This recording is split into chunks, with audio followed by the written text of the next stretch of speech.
tiens à faire une petite précision avant de commencer. Quoi que je puisse dire dans la chronique qui va suivre, j'ai signé la pétition. Voilà, ça c'est fait. Alors, si j'ai bien tout suivi, selon les jurés, elle n'était pas en état de légitime défense. Soit. Et c'est un jury populaire qui en a décidé ainsi par 2 fois. Ils sont mis à combien pour décider ça? 6. 3 hommes et 3 femmes. Par 2 fois. C'était les mêmes. Moi je dis, ils ont dû prendre les mêmes. Donc elle n'était pas en état de légitime défense. Non. Soit.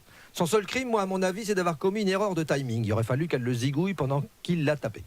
Elle se sera arrangée pour qu'il s'énerve. Et comment est-ce qu'on sait du type?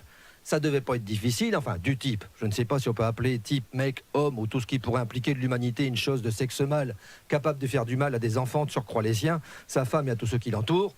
Enfin, ça, je laisse le soin au jury d'en décider. Donc, mon idée, elle se sera arrangée pour le provoquer. Lui, il obéit à ses réflexes d'australopithèque, il cogne.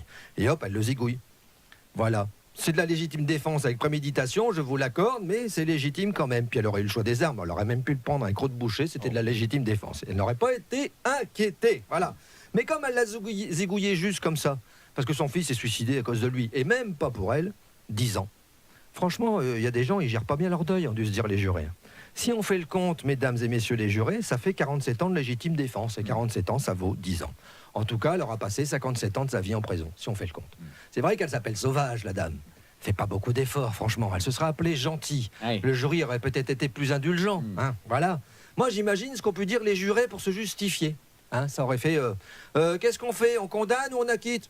Sans vouloir vous influencer, franchement, si on ne peut pas avoir de discussion de fond avec sa femme sans se faire descendre. Bon, il paraîtrait qu'il la battait de temps en temps. À chacun sa manière de décompresser. Bon, soit il aurait peut-être pas dû. Ben ouais, elle lui a quand même filé un petit coup de fusil. Et elle a même pas fait les sommations d'usage du genre halte là qui va là, halte là au tir. Alors même pas. En plus, c'était son fusil au type. On devrait lui rajouter vol qualifié, tiens. Alors on nous dit ça a duré 45 ans. Et c'est beau un couple qui tient 47 ans. C'est con, à 3 ans près, ils fêtaient leurs noces d'or. Et ben là, il fêtera ses noces morts. Voilà. J'espère en tout cas qu'ils se sentent un peu à l'étroit dans leur costume d'honnêtes citoyens, les jurés, et qu'au moins ils dorment un peu moins bien depuis. Mais ne vous inquiétez pas, on s'habitue plus facilement à la mauvaise conscience qu'à la peur. C'était votre question, c'était ma réponse. Et faites-moi plaisir, soyez heureux, au moins pour aujourd'hui.